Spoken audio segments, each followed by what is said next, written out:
It's Wednesday night, 8:45 p.m. You're lying in bed, scrolling TikTok for the second hour straight, not really watching anything. There's a half-empty glass of whiskey on your nightstand. Your sushi delivery cost $52, and you keep telling yourself, I still have 2 more days until Friday. But here's the uncomfortable question nobody asks. When you agreed to that job offer, did you actually choose it? Or were you only choosing between options the system allowed you to see? Because what if your salary isn't a number you earn? What if it's a number you lose? There's a concept in sociology called false consciousness. It's when you believe you're making free choices, but you're actually just choosing between options someone else decided you're allowed to have. Think about the phrase, you're free to choose your job. But what does that freedom actually mean when your health insurance only comes with full-time employment? When rent in your city is climbing faster than wages ever will? When every credit check, every apartment application, every car loan requires proof of stable, continuous income? This isn't freedom. This is what sociologist Olin Wright called economic coercion. A system that forces you to accept unfavorable terms not through violence, but through dependency. You need shelter. You need health care. You need food. And every single one of those needs has been placed behind a paywall that requires you to sell your time to someone who's buying it cheap. Here's the part nobody wants to say out loud. Even if you know you're being underpaid, even if you see the trap clearly, you still have to take the job. Because what's the alternative? Unemployment? Losing your apartment? No health coverage when your kid gets sick? You're not choosing freely. You're choosing between the options the system allows you to see. And that's not the same thing as choice at all. So let's actually run the numbers. But not the way your HR department does it. We're going to look at what I call the 3-layer extraction. 3 different ways your income gets stripped away before you ever see the benefit. Layer 1, direct extraction.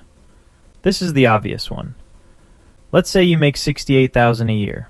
Sounds solid, right? $32.70 an hour. But before that money touches your bank account, federal tax takes a bite. State tax takes a bite. FICA takes a bite. When the dust settles, you're looking at about $50,000 net. That's already a 26% haircut. Layer 2, indirect extraction. These are the costs you only have because you have the job. Your commute, $5,200 a year on gas, tolls, and parking. That clothing subscription to keep your wardrobe smart casual, another $1,000. Pet daycare because you're gone 10 hours a day, $2,160. That Thursday Wine Wednesday ritual to survive till Friday, $1,800. BetterHelp subscription because work is destroying your mental health, $38.40. Delivery fees because you're too exhausted to cook, $3,900. Add it up. That's $18,000 a year you're spending just to keep the job you have. Layer 3, temporal extraction. HR says you work 40 hours a week. But let's be honest. You wake at 6:15, 40 minutes getting ready, 45-minute commute each way, working lunch at your desk where you're still answering emails, Slack notifications till 10 p.m., 20 minutes doom scrolling to decompress. That's not 40 hours.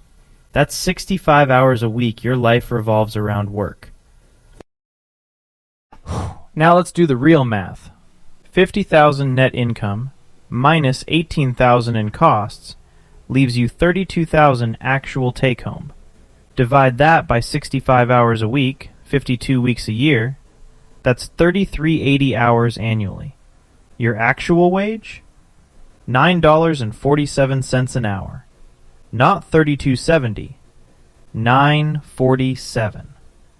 Your inventory is your lifespan, and you're selling it below wholesale. But there's a cost no calculator can measure. A cost that doesn't show up on any spreadsheet. I'm talking about what your body pays. In medicine, there's a term called allostatic load. It's the cumulative biological burden your body carries when it's constantly under stress. Every time you skip sleep to meet a deadline, every hour you sit motionless at a desk, every delivery meal you eat because you're too exhausted to cook, your body is racking up what researchers call metabolic debt. A study from University College London tracked workers for decades. The finding? People working over 55 hours a week have a 33% higher risk of stroke compared to those working standard hours. But that risk doesn't appear on your W-2. It shows up 20 years later as a six-figure hospital bill. And here's what makes it worse. Cortisol, the stress hormone your job pumps into your bloodstream daily, isn't just making you tired. It's destroying brain cells in your hippocampus, where your memory lives. It's packing visceral fat around your organs, setting you up for diabetes. It's suppressing your immune system, making you sick more often. The cruelest part? This cost isn't distributed evenly. Construction workers, waitstaff, nurses, people doing manual labor carry twice the biological burden of office workers, but they're paid less to repair the damage. Think about it.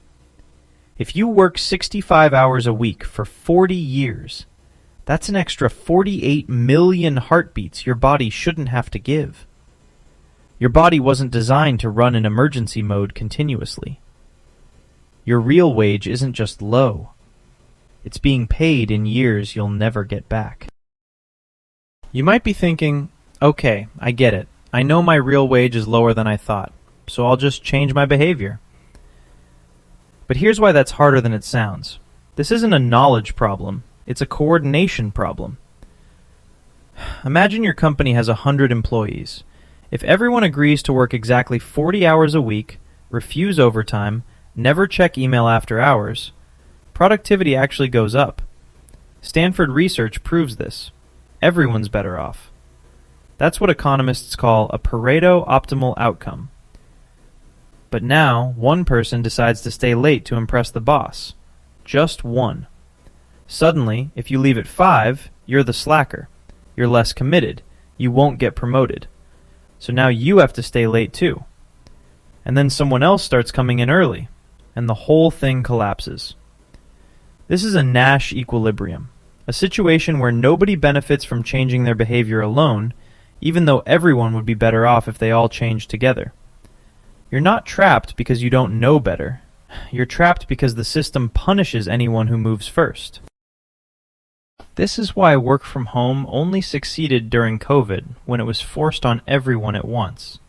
When just a few people worked from home, they were suspected of slacking off. But when everyone did it, the social pressure disappeared. Historically, labor unions solved exactly this problem. They coordinated collective action. They made sure no one could undercut the group by accepting worse conditions for personal gain. But we've spent decades dismantling those coordination mechanisms while keeping all the individual competition incentives intact. The result? You know you're getting a bad deal. You know your real wage is $9.47, not $32.70. But you can't quit, because the person who replaces you will accept even worse terms, dragging the whole market down further. This isn't about financial literacy. This is about system design. And until we change the rules of the game, not just how we play, that $9 hourly wage will keep dropping, no matter how well you optimize your individual choices. So here's the deeper problem. It's not just about how many hours get taken, it's about what happens to the hours you have left. When work colonizes your time, it doesn't just shrink your free hours, it poisons them. You can't rest without guilt. You can't play without checking your phone. Your time off becomes waiting time. Time until the next Slack notification. Time until Monday. The real solution isn't to optimize harder. It's to reclaim what researchers call time sovereignty. the ability to decide the rhythm and meaning of your own life. On a personal level, that means learning to waste time meaningfully. Rest without justifying it as recharging for productivity. Enjoy things without calculating their ROI. That's not laziness. That's being human. Practically, negotiate a hybrid schedule. 3 days in the office, 2 at home. That alone saves you 90 hours a year. Batch your cooking Tuesday nights as a midweek reset, not another Sunday chore. Set your phone wallpaper to that 947 number. Let it create friction every time you're about to buy something that costs more life than it's worth. But here's what matters more. Support the collective mechanisms that make individual choices possible. Back unions. Push for policies that don't tie healthcare to employment. Refuse to participate in hustle culture as a badge of honor. Because here's the truth. Wealthy people purchase freedom. Everyone else rents their life by the hour. The question isn't how to pay less rent. It's how to stop renting altogether.